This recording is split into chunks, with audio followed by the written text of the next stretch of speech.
बहनें ऐसी क्यों होती हैं? ऐसी क्यों होती हैं बहनें? बहन को ज़्यादा पसंद नहीं करता था। उसकी शादी हो चुकी थी, लेकिन मैं कभी उसके घर नहीं गया। बस माता पिता ही उसे मिलने जाते थे। मुझे पता भी नहीं था कि वह किस हाल में है। और कभी कभी मायके आती तो जाते समय मेरी माँ उसे घर का कुछ सामान भी दे देती थी। यह बात मेरी पत्नी को बिल्कुल पसंद नहीं थी। जब भी मेरी माँ ऐसा करती, पत्नी आकर मुझसे शिकायत करने लगती कि तुम्हारी कमाई कैसे उड़ा रही हैं। जब भी तुम्हारी बहन आती है, उसे खाली हाथ जाने नहीं देती, कुछ न कुछ ज़रूर देती हैं। तुम अपनी माँ को बता दो, यह सब नहीं चलेगा। पत्नी की बातें सुन सुनकर मुझे भी गुस्सा आ गया। मैं माँ के पास गया और कहा, माँ यह सब नहीं चलेगा। ये सब क्या है? जब भी बहन घर आती है, तुम कभी साबुन, कभी चावल का थैला, तो कभी दालें, सब कुछ उसे देती रहती हो। मेरी कमाई तुम ऐसे दूसरों में उड़ाओगी तो तुम्हें भी इस घर से निकाल दूंगा। बहन ने मेरी और माँ की बातें सुन ली।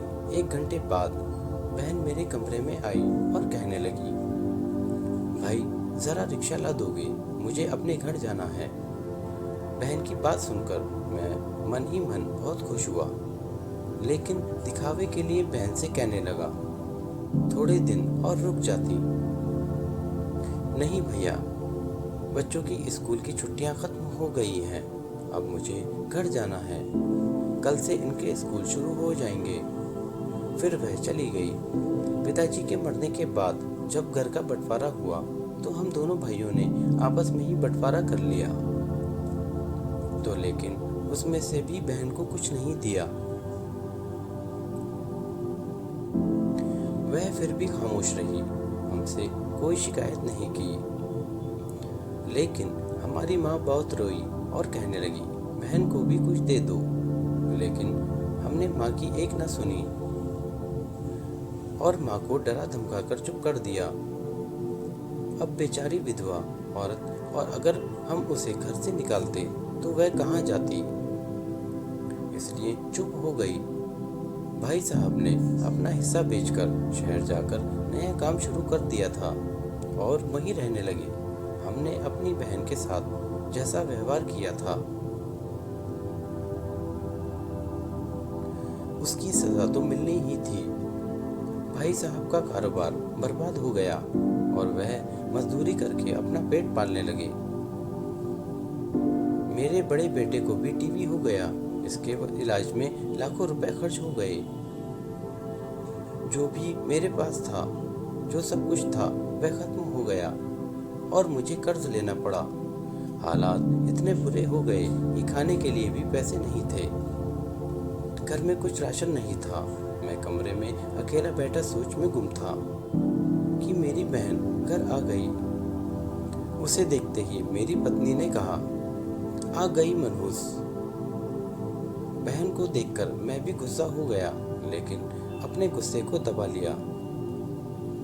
बहन मेरे बच्चे के पास गई, उसे देखा और मेरे पास आकर बैठ गई। मेरे भाई, क्या तुम परेशान हो?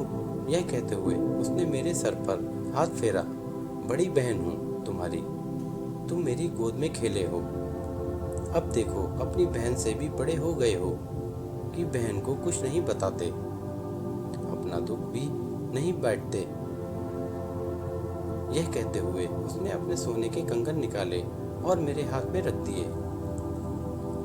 मेरे भाई, परेशान ना हो, यह कंगन बेच दे। अपने घर का राशन भर दो, अपने बच्चे का इलाज भी करा दो और पैसों की ज़रूरत हो तो बेझिझक कह देना अपनी बहन से, मैं तुझे इस हालत में नहीं देख सकती।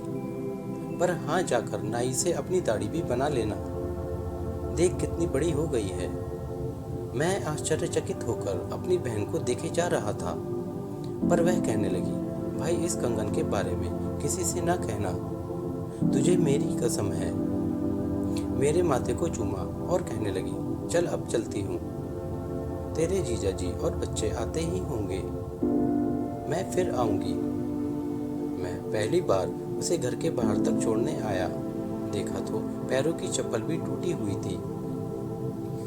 उसने कपड़े भी तो वही पुराने पहने थे। मैं बस देखता ही रह गया। मैंने तो कभी अपनी बहन की घरेलू हालात जानने की कोशिश नहीं की, लेकिन जब उसने मुझे बुरे हाल में देखा तो दौड़ी हुई आई और अपने सोने के कंगन भी दे दिए ताकि मैं अपने बच्चों का इलाज करा सकूं और अपने घर का हाल सुधार सकूं। मैं सोचने लगा और मेरी आंखों में आंसू निकलने लगे कि भाई भी कितने मतलबी होते हैं।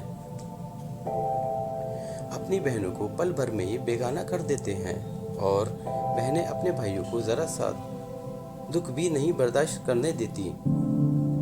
मैं उसके कंगन अपने हाथों में पकड़कर दूर दूर से रोने लगा। दोस्तों, आपकी बहन अपने ससुराल में ना जाने कितने दुख सह रही होगी। कुछ समय उसके पास बैठकर उसका हालचाल जानने की कोशिश जरूर करें। मालिक सबकी बहनों की झोली खुशियों से भर दे। आशा करता हूँ आपको यह वीडियो पसंद आया होगा। इस वीडियो की आपकी राय क्या है, हमें कमेंट में ज़रूर बताएं और नए हो तो हमारे चैनल को सब्सक्राइब करें। धन्यवाद। आपका दिन शुभ हो।